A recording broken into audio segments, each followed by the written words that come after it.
Olá, muito boa tarde. Assinala-se no dia 20 de novembro o Dia Universal dos Direitos da Criança.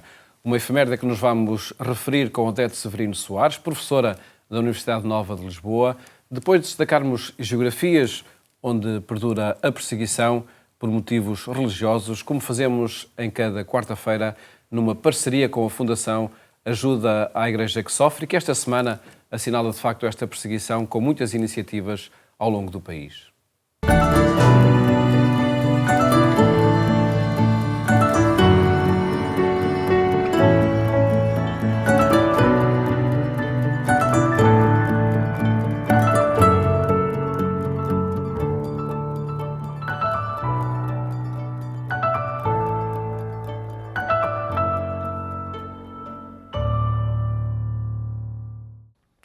Em muitos países, este programa seria impossível.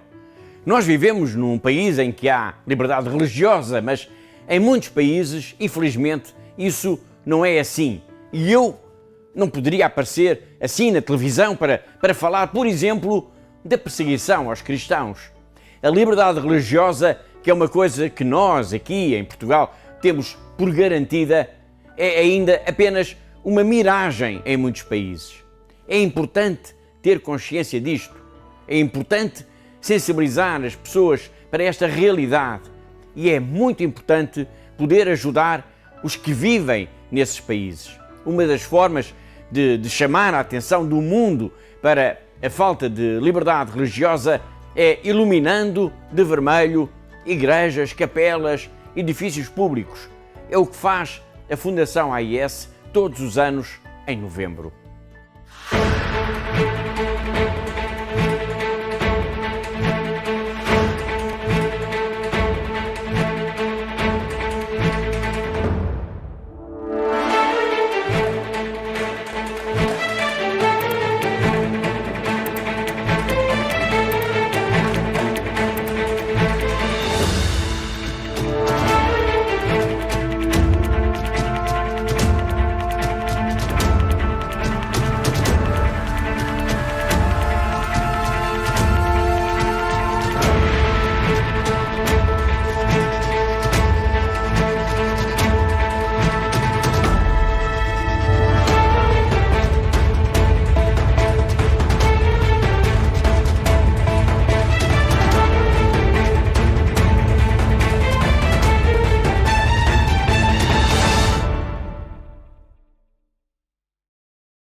Iluminar de vermelho edifícios públicos, igrejas, capelas, monumentos, não é uma manifestação cultural, artística, é sim um grito de alerta. Um grito de alerta para não nos esquecermos de que há milhões de pessoas que sofrem, que são perseguidas, que são violentadas por causa da sua fé. Esta semana, de 15 a 23 de novembro, não estranhe se vir por aí igrejas iluminadas de vermelho, e até monumentos como, por exemplo, o do Santuário do Cristo Rei. Este é o vermelho da cor do sangue dos mártires. E nesta semana, para nos falar do que é viver com o coração nas mãos por causa da fé que é negada, vamos ter entre nós um padre, o padre Hugo Alanis, que vem da Síria, um país cheio de histórias de martírio. Ele vai estar nas dioceses de Leiria Fátima, de Viana do Castelo, de Braga, do Porto, Aveiro e de Lisboa. Apareça! Escutar este sacerdote vai ajudar-nos a todos a defendermos como preciosa a liberdade que temos aqui em Portugal. Todas as semanas nós marcamos encontro aqui porque há uma igreja que precisa da nossa ajuda.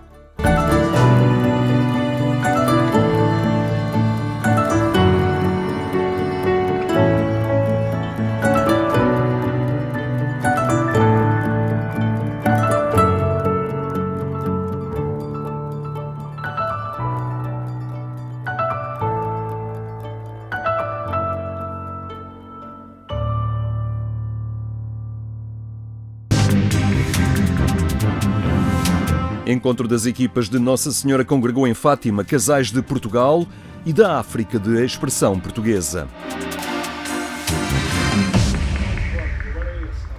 de Portugal, Cabo Verde ou Angola têm em comum o facto de pertencerem às equipas de casais de Nossa Senhora. Um itinerário em igreja de vivência da fé e apoio mútuo que desta vez protagonizaram um encontro com a dimensão de uma peregrinação jubilar. Esta peregrinação que estamos a fazer aqui em Fátima este fim de semana tem inclusive essa dimensão de fazermos todos esses passos que estão previstos para que os participantes aqui do encontro consigam obter até inclusive as indulgências plenárias. Aqui atrás de nós estão a acontecer aqui confissões, ainda para quem não teve a oportunidade de as fazer, e portanto vamos ter a oração, vamos ter a caminhada, vamos ter as orações próprias do jubilar, vamos passar a Porta Santa aqui no Santuário de Fátima. Casais peregrinos de esperança foi o tema em destaque, a coincidir com o momento jubilar que a Igreja vive. Há uma expressão que se diz, olha, ficamos aqui à espera que algo aconteça.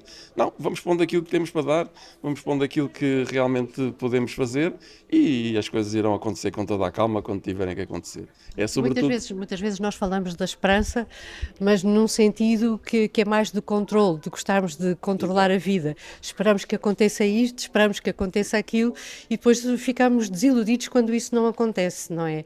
A esperança cristã tem o seu centro em Jesus. Jesus é a nossa esperança, assim como é também a razão de ser da felicidade e da vida eterna, não é? Da salvação.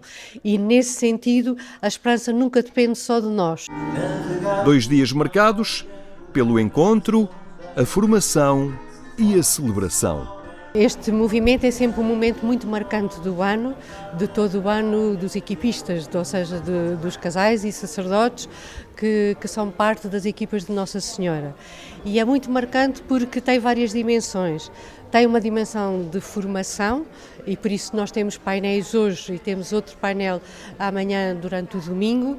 Tem uma dimensão também de encontro e de celebração e por isso é sempre muito cantado, digamos assim, mas também muito conversado e é sempre um momento, por exemplo, de equipas mistas. Essas equipas mistas revelam a diversidade. Hoje, por exemplo, é uma grande graça termos presentes todas as regiões de Portugal e alguns dos países também de África, de expressão portuguesa e que também pertencem à nossa supra-região. De Cabo Verde, o casal Neves chega da ilha de São Vicente, onde integra há 15 anos as equipas de Nossa Senhora. À nossa reportagem confidenciaram o que recebem deste movimento da Igreja. Primeiramente, a oportunidade de crescermos na fé, enquanto casal, enquanto família. Como disse o Zé Carlos, nós não conhecíamos o movimento, nós casamos e praticamente na semana seguinte recebemos o convite de ir para as equipas. E nós tivemos uma fase de namoro 10 anos, sensivelmente, depois nós casamos e queríamos, tínhamos a convicção de que Deus teria de estar no centro das nossas vidas. E o sim, de facto, para entrar para as equipas foi movido por essa convicção. E nós estarmos nas equipes, nós temos a plena certeza, não temos uma vivência em casal antes das equipes e depois das equipas, nós, graças a Deus, só temos depois das equipas. Vir a Portugal é para eles ocasião para fortalecer laços e crescer. É sempre oportunidade de crescimento, portanto nós sempre temos oportunidade. Participamos do encontro internacional em 2018 e já tínhamos anteriormente participado no encontro também, um encontro nacional aqui. Portanto, é sempre a oportunidade de crescermos, o convívio com os outros equipistas, o entusiasmo que levamos e outros vêm de outras vezes. Então, recomendamos sempre que puderem, é bom, muito bom estar presente. E sobretudo nós cada vez que cá vemos, temos essa oportunidade de encontros mais alargados. Nós reiteramos a unidade e de que facto nós falamos a mesma língua. Se Cabo Verde tem 160 equipas estruturadas, a supra-região de Portugal é a terceira maior do mundo, conta com 8.000 casais que partilham esta espiritualidade na Igreja.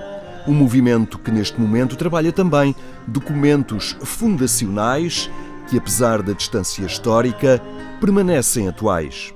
Este ano estamos a trabalhar, sobretudo, um tema do fundador, do Padre Caffarel, portanto um sacerdote francês que criou as equipas com o primeiro grupo de casais já em 1939, portanto já há uns anos, e sobretudo a grande inspiração é todo esse texto do Padre Caffarel, que quando se pensa, bom, 1939, isto já é uma coisa ultrapassada. Basta ler os escritos da altura e aquela realmente intuição daquilo que é importante e continua a ser importante na vida de qualquer pessoa, e dos casais e das famílias. Portanto, quem lê aqueles textos parece estar a ler uma coisa acabada de escrever. Portanto, com as mesmas dificuldades, com os mesmos desafios, com as mesmas formas de abordar as situações. No fundo, estamos a falar de pessoas, da natureza humana, da relação familiar. Entretanto, o movimento elege também algumas dimensões estratégicas.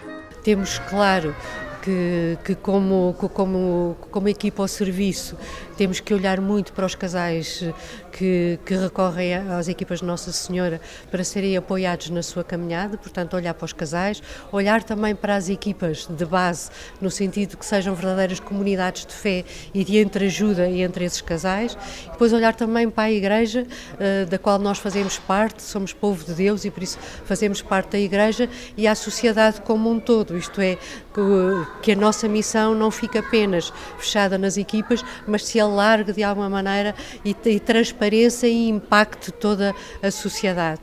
As equipas de Nossa Senhora são um movimento de espiritualidade conjugal, nascido em França em 1938, fundadas pelo padre Henri Caffarel, com o objetivo de ajudar os casais a viver o seu matrimónio, anunciando ao mundo os valores do casamento cristão. Acompanhe estas e outras notícias em agência.eclesia.pt. Falamos agora com Odete Severino Soares no contexto do aniversário da proclamação da Declaração dos Direitos da Criança e da adoção da Convenção sobre os Direitos da Criança pela Assembleia Geral das Nações Unidas. Datas que se assinalam no dia 20 de novembro. Muito boa tarde. Obrigado, professor Odete Severino Soares, por estar connosco. Que novo paradigma trouxe para a salvaguarda dos direitos da criança esta adoção por parte das Nações Unidas? Boa tarde e obrigada pelo convite e fico muito feliz por estar a falar sobre este tema e este assunto. De facto, comemora-se este ano o 36º aniversário da adoção da Convenção sobre os Direitos da Criança das Nações Unidas.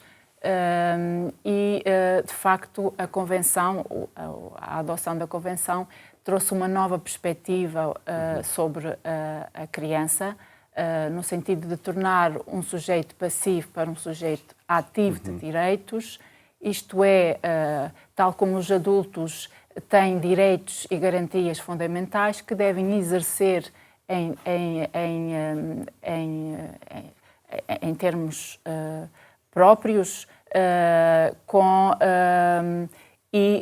sem qualquer tipo de discriminação, tendo em conta o seu superior interesse e participando nas decisões que lhe dizem respeito. Efetivamente, houve uma mudança em termos do posicionamento da criança, em termos da sua intervenção, e isso foi a Convenção que efetivamente mudou esse paradigma que tínhamos. Em torno desses 4 pilares que a Convenção aponta, não discriminação, interesse superior da criança, sobrevivência e desenvolvimento e a opinião da criança. A concretização destes 4 pilares, passadas 3 décadas, na sua opinião, ela já acontece em diferentes graus, acredito, consoante as geografias do mundo? Sim.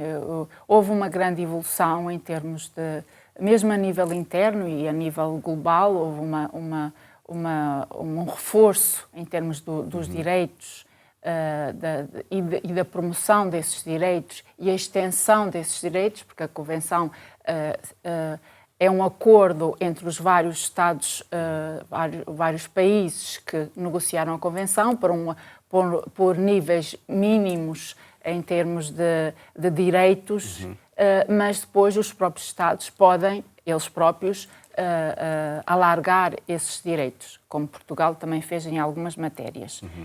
De facto, houve efetivamente uma grande, um reforço na promoção e na preservação desses direitos da criança. A nível teórico, acredito que assim aconteça, mas se quisermos, por exemplo, ver a nível prático, pensar num ambiente familiar Salvaguardar a opinião da criança. Acredita que no ambiente do dia-a-dia é o que acontece? A Convenção tem vários grupos de direitos e o grupo de direitos à participação, que engloba outros direitos, não só também o da informação, da associação, de reunião, de livre expressão, é o grupo de direitos na Convenção que menos teve expressão ao desenvolvimento. Nós podemos falar no grupo de direitos, e muito bem, da provisão ou daqueles direitos mais básicos, por exemplo, direito à alimentação, direito à habitação, à saúde, à educação. São direitos básicos, são os da provisão, que estão contemplados na Convenção. Depois já os direitos que são os da proteção por alguma razão em que a determinada criança ou as crianças estão numa situação de vulnerabilidade e é necessário assegurar, como relativamente à exploração sexual, à violência contra as crianças, a trabalho infantil, são situações de proteção. E depois temos o direito que é da participação. E, efetivamente, esse direito, no todo, é aquele que teve menos desenvolvimento a nível nacional e também global. E a pandemia, por exemplo, foi um claro retrocesso na afirmação desse direito. Por isso, são muito importantes as iniciativas que se desenvolvem para que promovam esta salvaguarda dos direitos da criança, nomeadamente aquelas em que está envolvida e que pedia que nos apresentasse, e por isso também disse logo no início da nossa conversa que era uma causa de todos os dias, seja na universidade, seja noutros ambientes. Por exemplo, o podcast que desenvolve com a Caritas Portuguesa sobre as crianças no direito. Qual é o objetivo deste podcast? Esse podcast surgiu porque, efetivamente, nós sentimos necessidade que havia de divulgar a jurisdição de família e crianças, porque é uma área do direito que eu acho que, em termos nacionais, não está muito divulgada ou está um bocadinho relegada para segundo plano, enquanto área do direito fundamental. E, portanto, as pessoas, e eu também, como professora na faculdade, vejo que os meus alunos têm interesse, mas depois têm dificuldade em perceber exatamente o que é esta área do direito relativamente às crianças. E foi surgir nesse âmbito, com uma parceria com a Caritas, com a colaboração da Agência Eclésia, de nós trazermos alguns temas desta jurisdição de família e crianças para a discussão com interlocutores ou com convidados que de uma forma simples possam esclarecer algumas questões. Já abordámos várias, por exemplo, o abuso sexual, que é uma área do meu estudo, que tenho uma grande dedicação em termos de estudo e investigação, por isso falo muito no abuso sexual, porque efetivamente é a minha área de estudo, mas também a nível do direito à participação, da adoção, apadrinhamento civil, as responsabilidades parentais. Nos próximos episódios que estamos já a programar, vamos falar a questão dos alimentos, vamos falar o papel do Centro de Estudos Judiciários na formação dos magistrados, nesta área da jurisdição de família e menores. Tudo temas que pode revisitar na página da internet da Caritas Portuguesa, onde se encontram precisamente estes episódios. E no Spotify nos encontram estes episódios. Sim. Depois, no âmbito da universidade, para além da investigação, promove também iniciativas, nomeadamente conferências, onde quer colocar este tema na primeira linha. Sim. Nós, na Faculdade de Direito da Universidade Nova de Lisboa, nós criamos um centro de investigação novo, foi lançado em junho deste ano, que é o Nova Center for Child Law and Children's Rights, e o objetivo é desenvolver algumas iniciativas. E no próximo dia, logo a seguir ao aniversário dia da 21. Convenção, dia 21, vamos fazer uma conferência que se chama Vamos falar sobre o direito à participação das crianças com deficiência, porque ninguém fala também desse grupo de crianças, mas efetivamente eles têm direito a participar e devem participar. Temos que lhes dar condições para que isso aconteça. E, portanto, vamos ter crianças com deficiência, vários tipos de deficiência, e crianças que não têm deficiência. além de um painel que vamos falar sobre esta questão da participação, o que é que implica, em termos de barreiras, em termos de experiências. Vamos ter uma professora da escola da Amadora que nos vai dar alguma experiência positivas. Eu quero uma abordagem positiva nesta conferência. Depois, outros temas.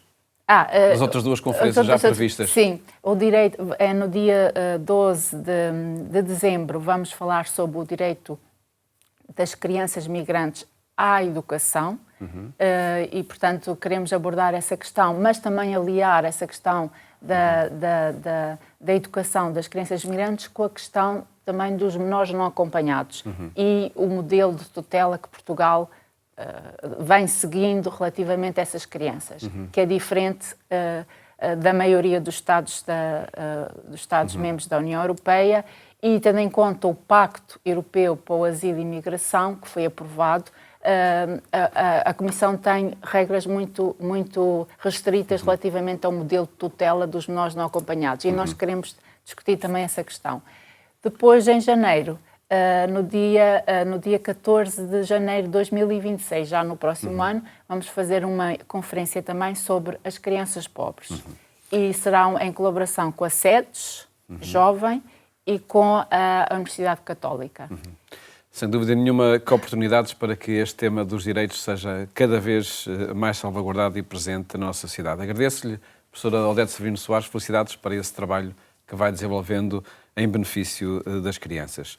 E a terminar, convido a visitar o portal agência.eclesia.pt, onde pode rever este e os programas que partilhamos consigo aqui na RTP2 e também na Antena 1. Votos de uma ótima tarde e até amanhã, se os quiser.